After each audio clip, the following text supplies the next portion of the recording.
La Sotelma Manitel vous donne l'heure. Il est 13h. Radio Clédou, le journal avec Sotelma Malitel. 13h, bonjour à tous et bienvenue dans cette deuxième édition de Clédou Info. Au sommaire, près d'1 milliard de francs CFA pour cette première partie de l'année 2019. C'est la somme que la France apporte au Mali pour son programme d'aide alimentaire. L'actualité internationale nous conduira aujourd'hui en Algérie où Abdelkader Ben Salah, désormais officiellement président par intérim, a annoncé que les élections se tiendront dans 90 jours et qu'une commission chargée de leur organisation serait constituée. Et puis, les districts sanitaires de Mopti et de Niafunké sont désormais assistés par l'ONG Save the Children. Ces interventions concernent essentiellement les populations affectées par la crise sécuritaire et a pour objectif principal de soutenir et contribuer à la réduction de la mortalité au sein de ces communautés.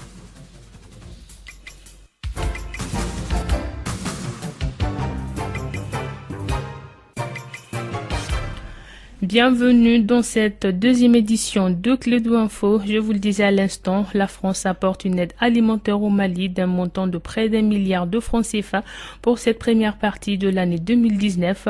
La France, l'UNICEF, Solidarité Internationale et le PAM ont signé hier, mardi, une convention dans ce cadre. C'était à l'ambassade de la France au Mali. Kassim Traoré nous fait le point. La sécurité, les conflits et les aléas climatiques ont provoqué le déplacement des populations et impacté la sécurité alimentaire et les moyens de subsistance de plusieurs personnes. C'est pour cela que la France apporte cette aide. Joël Meyer, ambassadeur de la France au Mali. Il s'agit d'apporter une assistance alimentaire nutritionnelle d'urgence à travers des transferts monétaires à plus de 6 000 personnes, 6 393 également, 6 300 personnes déplacées internes liées au conflit. Il s'agit aussi d'engager un dépistage et une prise en charge de malnutrition aiguë, modérée et sévère pour un total de 15 000 enfants et 2 250 femmes enceintes et allaitantes. 65 432 personnes des régions de Mopti et Tombouctou seront les bénéficiaires de cette aide alimentaire de la France. Sylvia Corozo, représentante du PAM au Mali. D'assister 11 000 enfants souffrant de malnutrition aiguë modérée et 2 250 femmes enceintes et allaitantes. Je suis particulièrement content que cette intervention sera menée en étroite collaboration avec nos collègues de l'UNICEF,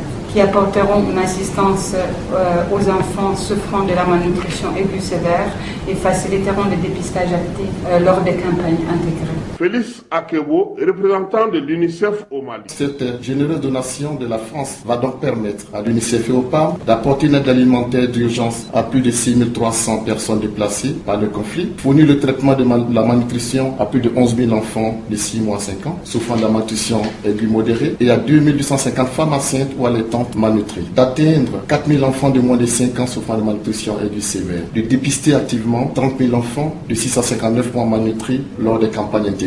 Le travail de terrain sera mené par l'ONG française Solidarité Internationale, dont la directrice pays est Sambrina Rejat. Notre intervention ciblera la commune de Télé, qui est la plus fragilisée par les aléas climatiques et ne bénéficie pas à ce jour d'assistance. Nous vont ainsi permettre d'apporter une assistance alimentaire à 192 ménages, soit 1344 personnes. Le financement d'aide alimentaire programmée va nous permettre d'apporter une aide alimentaire et aussi des mesures d'accompagnement aux populations déplacées des villes de Tonka et de Gundamville. Ce financement de la France s'ajoute aux 196 milliards consentis en fin d'année 2018 au PAM et à la FAO pour cette même région ainsi que le cofinancement des secours islamiques. Parlons éducation à présent, crise scolaire, toujours pas d'accord entre les partis et le gouvernement. C'est pourtant possible de sauver l'année scolaire, du moins c'est ce qu'affirme Fousseini Ballo, conseiller à l'orientation au centre d'animation pédagogique de Calaban. Il est interrogé par Nyang Bazamili.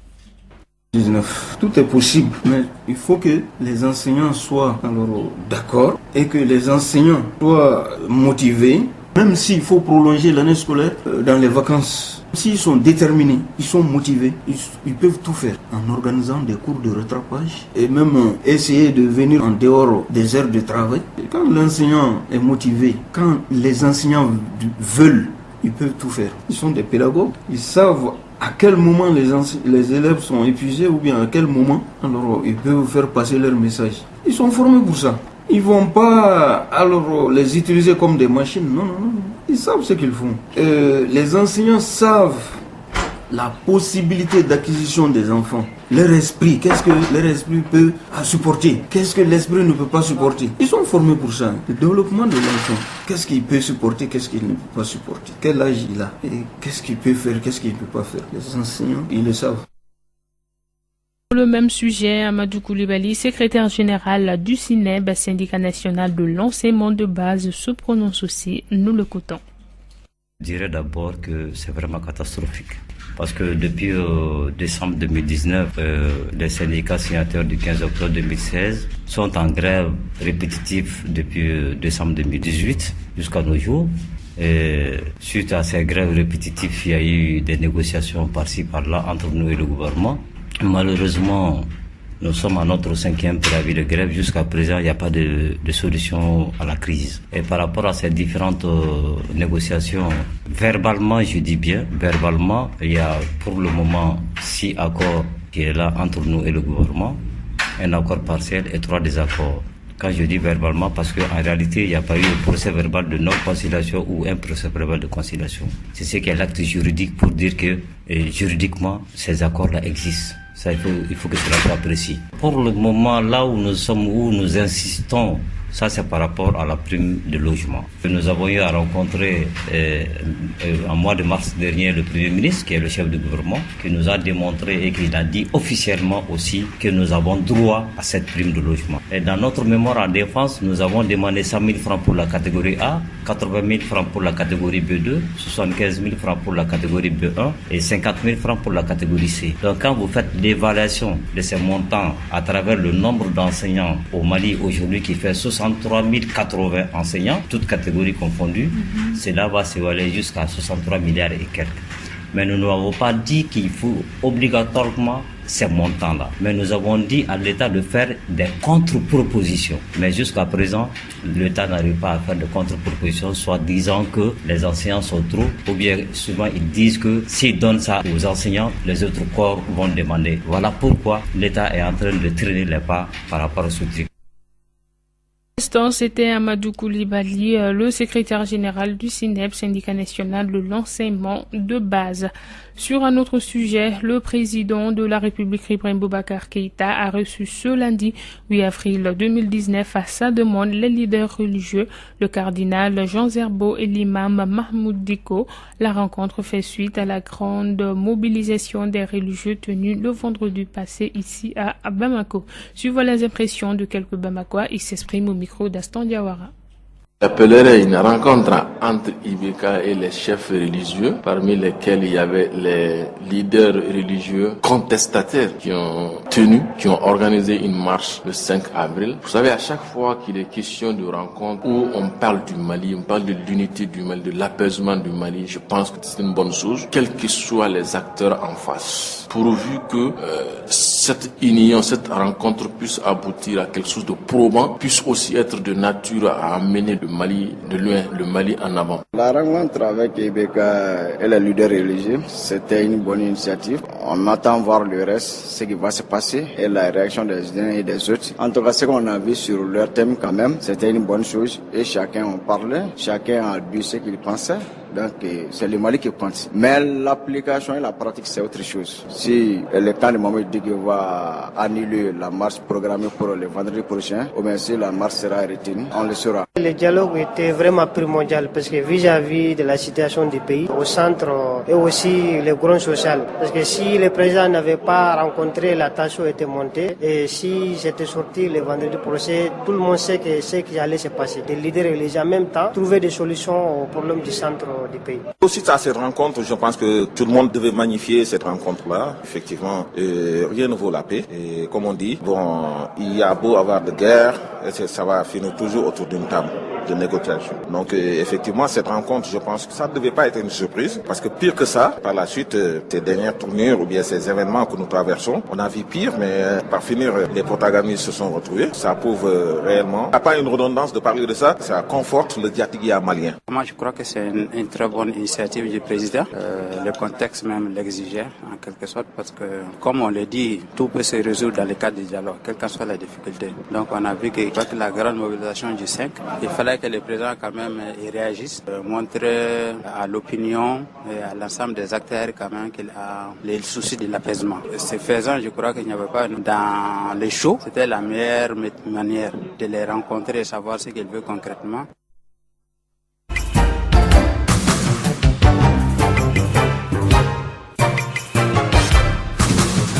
Passé de 11 minutes, place à l'actualité internationale de ce journal. En Algérie, Abdelkader Ben Salah promet une élection présidentielle transparente. Dans un discours télévisé ce mardi 9 avril au soir, Abdelkader Ben Salah, désormais officiellement président par intérim, a annoncé que des élections se tiendraient dans 90 jours et qu'une commission chargée de leur organisation serait constituée. Et à peine nommé président par intérim, par le Parlement, Abdelkader Ben Salah s'est engagé à organiser un scrutin présidentiel transparent et régulier. En RDC, alors que des élections des gouverneurs se tiennent ce mercredi 10 avril dans plusieurs provinces, le gouverneur sortant du Haut-Katanga, Pandé Kampobo, a annoncé l'arrivée jeudi 11 avril à Lubumbashi du président Félix Tshisekedi. Ces élections ont lieu dans un environnement qui n'a pas été propice pour une campagne électorale saine, notamment avec beaucoup de violence et parfois des morts. Et puis au Soudan, des milliers de manifestants se sont rassemblés devant le QG de l'armée dans le centre de Khartoum mardi 9 avril pour la 4e journée consécutive. Et depuis décembre dernier, ils demandent la démission du chef de l'État Omar El-Béchir, mais le mouvement a connu un pic samedi lorsque les manifestants ont atteint le siège des militaires.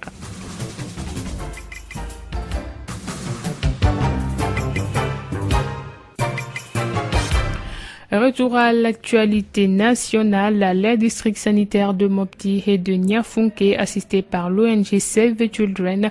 Ces interventions concernent essentiellement des populations affectées par la crise sécuritaire et nutritionnelle dans ces différentes zones. Et l'objectif principal de ce soutien est de contribuer à la réduction de la morbidité et la mortalité au sein de ces communautés. Le point avec Fanta Diakité.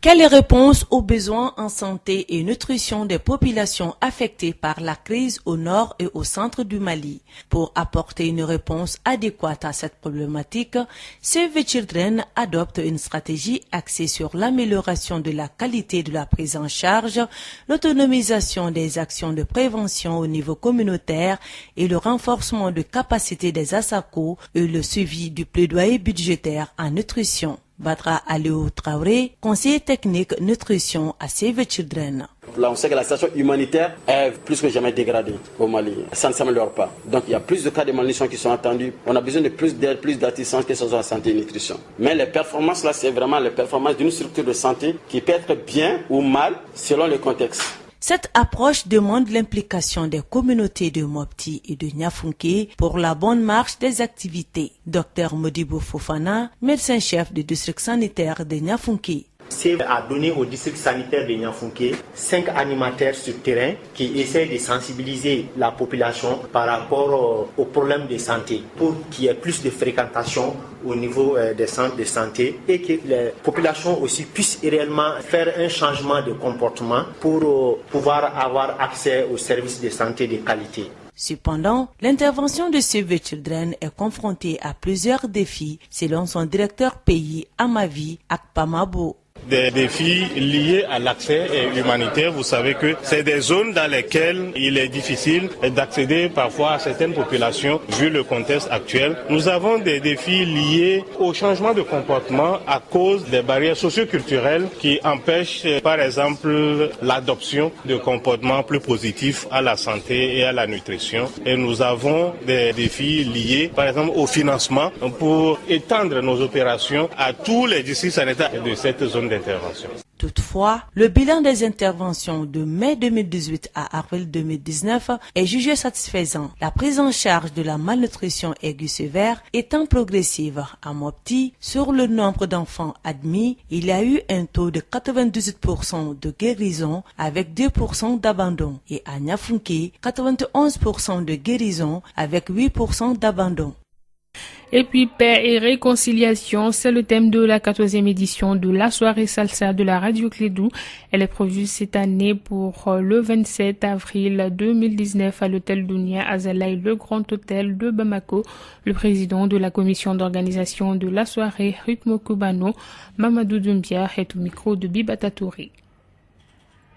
La soirée salsa, elle est à sa 11e édition, ce n'est pas peu. Et cette année, nous avons placé ça sous le signe de la paix et de la réconciliation. C'est un thème qui intéresse le peuple malien entier.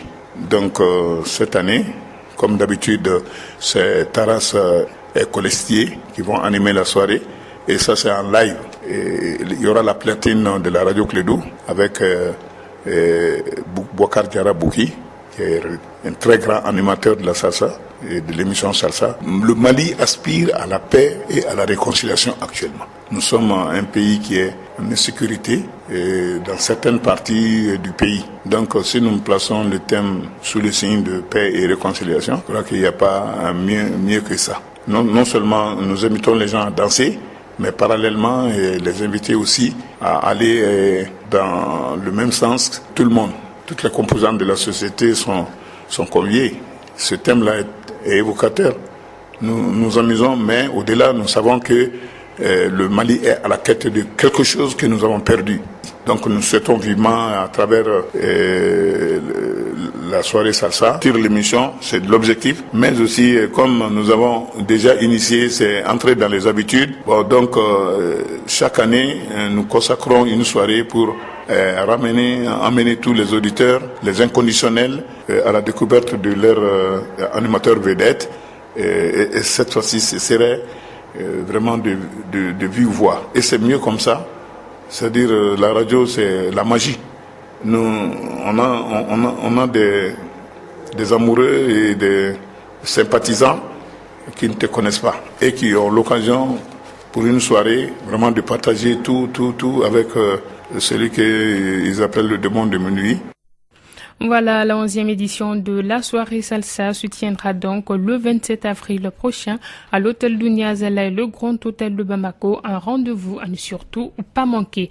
13h passées de 17 minutes, fin de ce journal. Tout de suite, votre chronique Elette. Radio Clédou.